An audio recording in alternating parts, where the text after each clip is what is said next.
Coming up on the next edition of Power and Politics, a reduced judgment for the time being for former President Donald Trump as he prepares for next month's hush money trial. Meanwhile, back home, Governor DeSantis signs a bill into law preventing the state's younger citizens from harmful social media sites.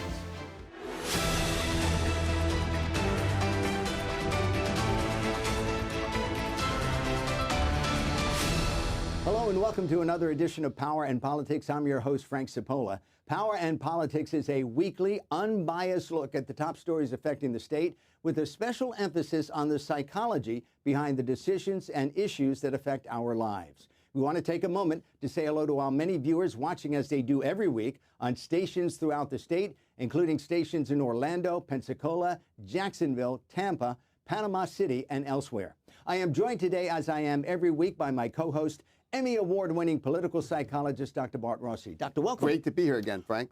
Okay, we begin the show with former President Donald Trump's new deadline to come up with $175 million to pay his real estate fraud judgment, and a date has now been set for the former president's upcoming hush money trial. Okay, let's start with the reduced judgment on the civil fraud case, or the real estate fraud case. He had to pay $500 million. It's now $175 million. They've given him some additional days to pay it. Your thoughts on that judgment? Well, Frank, the thinking here in the Trump camp is that they've won. They've temporarily won because now they can push this off. They probably can come up with the $175 million, and it'll probably be a good thing because they don't have to deal with properties being taken away from them. The optics, as we always talk about, are kind of now pushed aside. And temporarily, it's a win. He's still going to have to deal with this, but it's going to be later. Well, I'm shaking my head because we always talk about messaging here, okay? Right. In an early deposition, the former president said, I have $400 million liquid cash ready to go. And then all of a sudden, he doesn't have the money. Then he can't get the loan. The other day, it's $175 million, and he tells a press conference, I got plenty of money. So what exactly is it? And with regard to messaging, I'm not talking about the case itself. When you say you're rich and you're not rich, and then you have a problem, and then you're selling things like Bibles and sneakers, and now he has a new cologne, apparently. Right. What does that say to his pollowers, those who might be inclined to vote for him? I mean, it's a mixed message at the very least. Well, Frank, everything that you've just said is on target, but I think it's also a message that says, let's get past this. He's complained about the large bond that he had to pay, so he's won on that. Now he's actually saying that he's probably winning here because, you know, the appeals court reduced it for me. So I think the messaging may be off, but it's probably not off for his base. He's getting past it. That's all he wants to do is get past it. You think the hush money trial, which is now scheduled to start on April 15th, is probably damning if it happens and he is convicted? And again, that's a big if. But, you know, we've had politicians over the years who've done some nefarious things, including, as an example, the governor of New York, the former governor, Eliot Spitzer, who was paying prostitutes for sex. But he was using his own money. Your issue here is Donald Trump didn't use his own money. Well, Frank, I don't think that most of the people in this country understand this case. They don't get it. They're thinking in a lot of places that Donald Trump wanted to pay off this woman that he had an affair with. A lot of men do that. They wanted this non-disclosure agreement. And what's the big deal? Why is this such a big deal case? Well, what he did was, in terms of the charges, all right, he's being charged with using campaign money from donors to pay off a porn star that he had an affair with. And then changing the books, as they call it, cooking the books, okay, to make it look like it was just money going to the lawyer to pay off the porn star. You can't buy yourself a boat with donors' money or a fancy watch or pay off a porn star. And when this comes out, I don't think it's going to look good for the former president. That particular aspect of it where he's using campaign money might be his undoing in this particular case. I think it's going to be a bigger deal than some people think. All right, let's talk about the current occupant of the White House, President Biden. There's been some chatter behind the scenes that he thinks Florida is in play. I do as well. I think that there's the fallacy that Florida is a red state is just that, a fallacy. Some of the congressional districts have been designed to make it look like there are more Republicans than Democrats. I still believe it's a purple state, and I think the president has a legitimate way to say, hey, you know, we might be able to win the state. Your thoughts? Yeah, my thoughts, Frank, is that you're probably right that it could be a purple state. It could be a state that's in play. They can do a lot here in Florida, but the messaging has to be good if they're going to be successful. As we saw in that race in Alabama just last week, abortion will be a big issue. It's going to be a big issue. All right, time now for one of our regular segments, a commentary from Dr. Bart Rossi we call the Rossi Rant. And Frank, today I'd like to go off on what is being proposed by a number of legislators across the country, senators.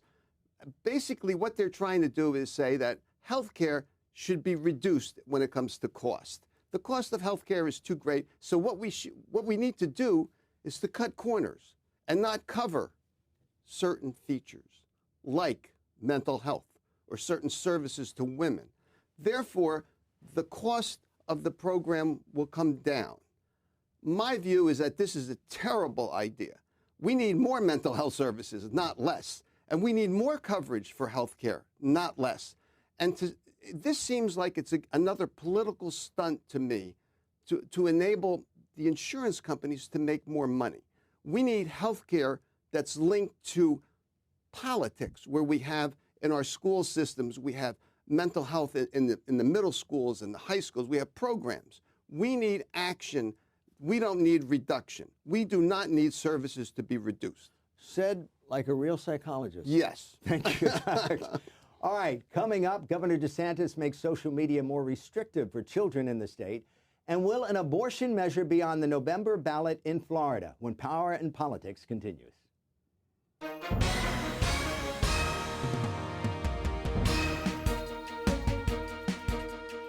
Hi, folks, and welcome back. As a reminder, staff are on hand to answer your questions regarding personal injury. So if you've been injured in an accident that was not your fault, like a car accident or a slip and fall, they can help. And as a matter of fact, they're ready to help.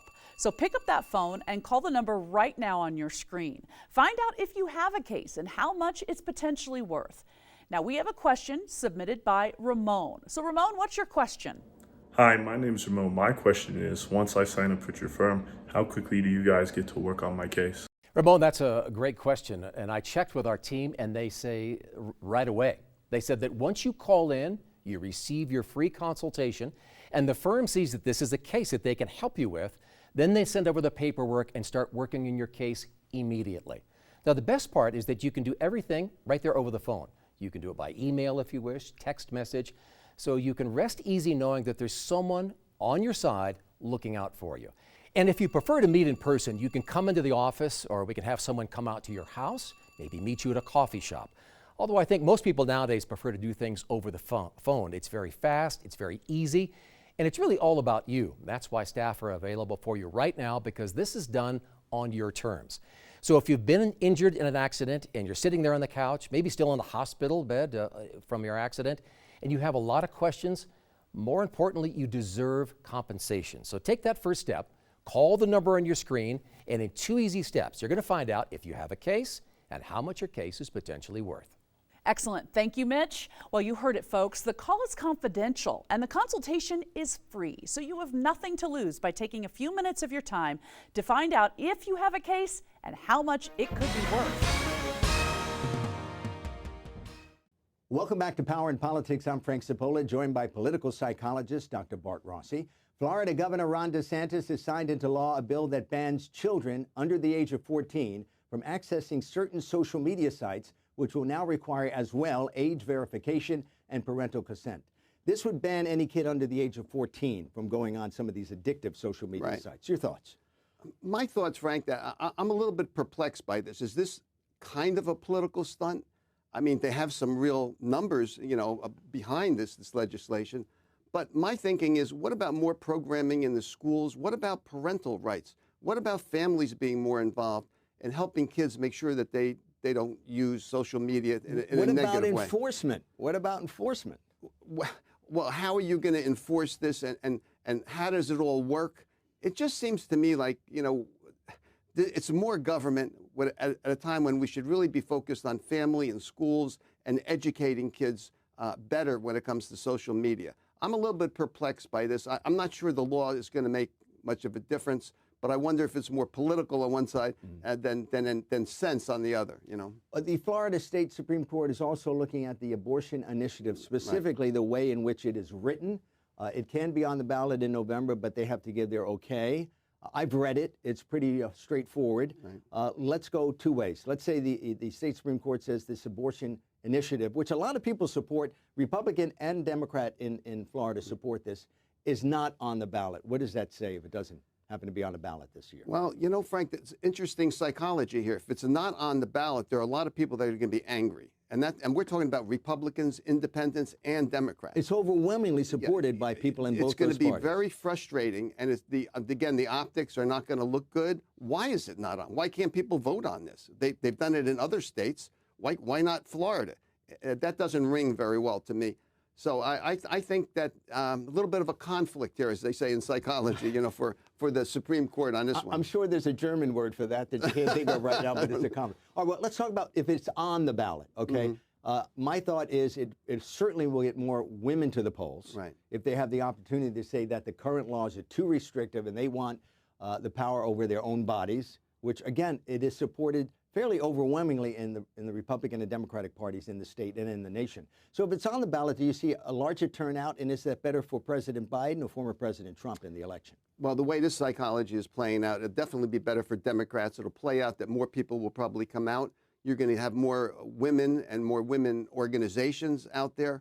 They're going to be more active, more dynamic, and I think the vote will be higher. I think it will probably push the Democratic vote a little bit more than the Republican vote, although there are a lot of Republican women who really want this abortion on the ballot. So you know, it's going to be a big deal. And I do think I'm leaning to the Democrats in terms of who it benefits. If it's on the ballot. If it's on. And if it's not on the ballot, you think it might also be good for the Democrats because there might be a lot of angry It might be, voters. but it might be. And I think that the Republicans can play it the other way, but I don't know if that's good optics. But you see, I'm trying to nail you down here, but I can so far. No, I can't do it so far. Overall, I think it leans in the direction of the Democrats if it's on the ballot. Okay. Ron DeSantis is signing a bill this week that allows Florida teens to work longer hours. Who will this help? You know, this is during the school year as Right. well. And kids as young as 16 and 17 years old, it's okay to have a job after school. I don't have a problem with that. Right. But in some cases, they can work as much as 8 hours a day during a school year and during the school day.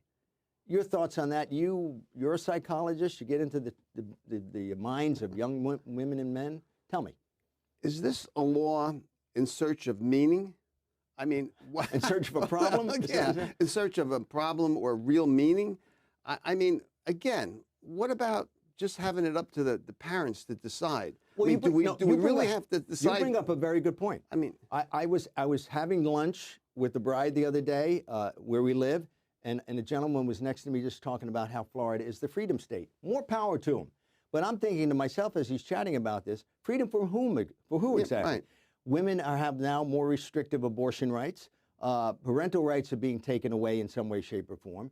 Yeah, you have an issue here where kids can work longer hours. Is this a solution in search of a problem? yeah, a lot of Or these. do we not have yeah. enough workers? And is this a migrant issue? Maybe we don't have enough workers because there aren't enough immigrants and migrants in the state, legally, of course, working. And you know, you bring up a good point when you mention all of that. Are people getting tired of these politics? The politics of constantly coming up with new laws, as per Governor DeSantis, more laws. I mean, what are we banning today? What are we banning tomorrow? Where's it all going? I have a feeling in Florida that people are getting a little bit tired of this political activity, the way it's going. In other words, being told what to do. And, Yeah. and I'll use an example, the book bans as well. Anybody could go into a school board meeting and say, I don't like this book, and then the process begins in which they might ban that book and so on.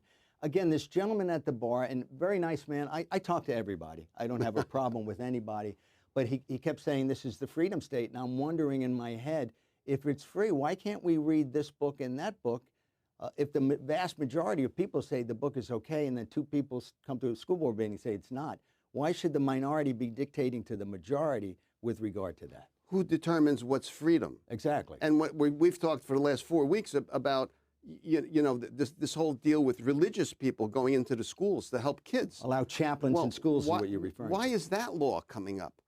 when we could have licensed psychologists and social workers do this. It doesn't make good sense. So what you're saying is there might be some overreach by the government, both on the state level and in some cases And I think the people are national. getting tired of that overreach. All right, thank you, Doctor. We're going to take a break. When we come back, the always popular sunshine or shower segment, when we see who spent a week basking in the sunshiny skies of Florida and who ended up getting soaked, when Power and Politics continues.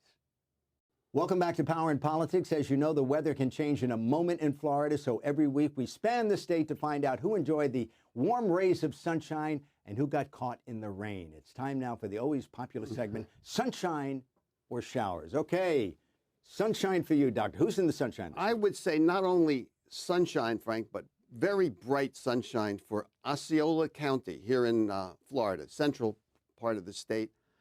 And what they're doing is they're coming up with millions of dollars so that kids who graduate from high school in the county can go to college for free.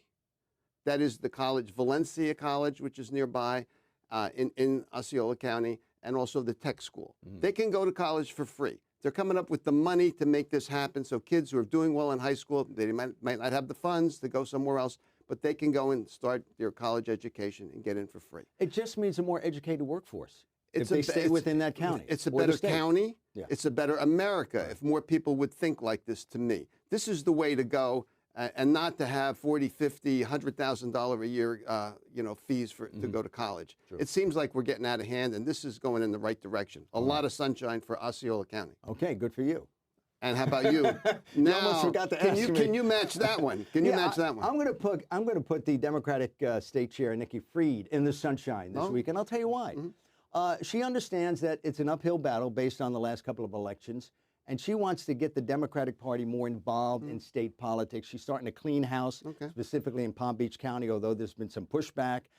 She's going county by county to find out if all the counties are working properly. Listen, whether you're a Republican or Democrat, it doesn't matter. You need two independent, fully funded, well-organized parties to have a debate on all the issues. When one party, whether it be all Democratic, one party want to be all Republican, rule, you always have issues. And I've seen, I grew up in New York City where the Democratic Party was overwhelmingly in control. And there's always issues when one party is in control and the other party is not. You need both parties to be healthy. And she has said, you know what? We're going to make the parties healthy. And I'm going to start right now. I suspect, and I'm speculating here, I have no information, that somewhere down the road she might run for governor. And maybe this is the preparation. Well, nonetheless, the Democratic Party needs a change. They certainly do. They need in Florida, they need a new certainly look. do. Yes, Okay. that's true. All right, so who is in the showers for you? Well, Frank, in the showers, I'm putting Boeing Aircraft, the company, in the showers because as I've been reading this week, it appears that the folks who oversee the safety for the company are Boeing people.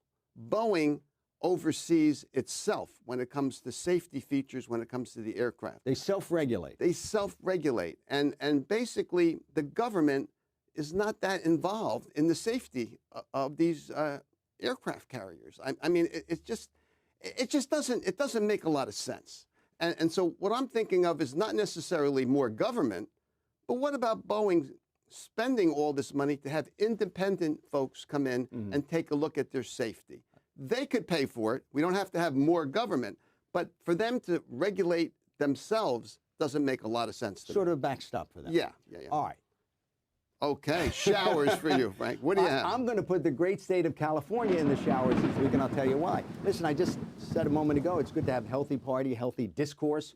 Matt Gaetz, Marjorie Taylor Greene, the congresswoman, they wanted to conduct a rally in the state of California. California said, no rallies if you're Matt Gaetz or Marjorie Taylor Greene. Look, whether you agree with both of them or not, it doesn't matter. They should have the opportunity for free speech wherever they go. They're suing the state of California now, and they have permission to do so for not allowing them to have those rallies. So the Frank, state of California in the showers. Yeah, I like activists or people who are out there protesting. I love them, even if I don't like them personally or their cause. I agree with you 100%. All right, time now to take a break. When we return, a commentary by yours truly titled, Let's Be Frank, when Power and Politics continues. Rated the best hearing aids of 2023 by Forbes, the Audien Adam 2 series offers superior sound quality and functionality for a fraction of the price. For just $189 a pair, the Adam 2 features 4 different hearing modes for all types of hearing loss. It packs crystal clear sound, a nearly invisible design, and is even rechargeable. I actually like them better than my old $5,000 hearing aids. They're so comfortable, I forget I'm wearing them. And the sound is amazing. The Atom Pro 2 is our smallest hearing aid yet, featuring advanced background noise cancellation and is the world's first hearing aid with built-in UV cleaning that kills 99% of bacteria. I could not believe how my hearing and life changed without seeing a doctor or having a hearing test. Join over 500,000 happy customers today and get the hearing you deserve. 1-800-809-9816. 1-800-809-9816. 1-800-809-9816. Welcome back to Power in Politics. You've certainly heard this phrase. I've heard it from my neighbors, friends, and others when we start talking about the current state of our politics. The statement is, we need to burn it all down. If you know the term, you know what I'm talking about. For those who feel justifiably frustrated, forgotten, or left behind, the burn it all down mantra seems catchy when referring to our government. It sounds powerful. It denotes action. But as far as I can tell, that's about it. That's because no one I've ever come in contact with who is a member of the burn it all down crowd has ever answered my follow-up question, which is, what then? What happens after we burn it all down? I don't ask this question with any partisan intentions, nor to be argumentative. This is a longtime reporter asking a simple follow-up question. What happens after we burn it all down? Do we revert to the Wild West with roving armed bandits riding across America, meting out justice? Do we become a theocracy or an autocracy? What exactly happens? To those who have tried to answer my question, I received the usual all-news bumper sticker phrases that mean nothing and convey nothing. I fear many Americans look at the way in which our government works as good versus evil, a superhero movie of sorts. In their minds, the government is the problem. And how did they get that idea? Well, Ronald Reagan told us as much when he said government is not the solution. Government is the problem. From that moment on, in my mind at least, the battle began. Citizens forgetting decorum and battling their representatives as if they were the enemy. Our government is not a villain in a Marvel Comics movie. Like it or not, this is our government. For those who complain, I would say get involved. For those who have a problem, I would say respectfully make your disagreements known. But burning it all down, whatever that means, is not a solution. That is why today, I'm asking every viewer watching this program who is part of the Burn It All Down crowd to email me. I welcome respectful, fact-based, thought-provoking emails because I'd really like to know. The show's email is on the screen. You've received the question. If you want to burn it all down, then tell me, what then? We'll be right back. That's it for this week's edition of Power in Politics. On behalf of my co-host, political psychologist Dr. Bart Rossi, and the fine folks working behind the scenes, thanks for joining us. As always, we'd like to know what you think. Visit us at powerandpolitics.tv or email us at info@powerandpolitics.tv.